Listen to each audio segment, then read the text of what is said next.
ईद ख़त्म हो गई। आज तीसरा दिन ईद का है और खाने को भी तीसरे दिन जैसा ही है। एक ही डिश है और खाने वाले भी सिर्फ 3 हैं। मेरा ख्याल ईद के दिनों में बहुत खा लिया है और अब खाने पे ज़रा हाथ रोकना पड़ेगा। रमज़ान में भी बहुत खाया था और अब देखते हैं कि बाकी दिन ज़िंदगी के कैसे गुजरते हैं। काफ़ी मौजें कर ली हैं रमज़ान के दिनों में।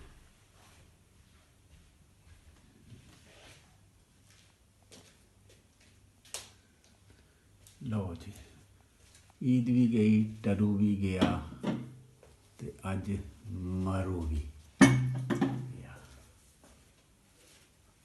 लो जी, आज चटनी नाल दही है, ब्रेड है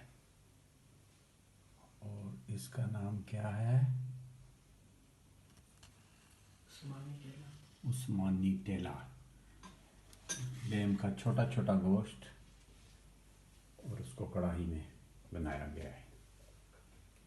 चलो आओ भाई, ते खाओ, बिस्मिल्लाह करो।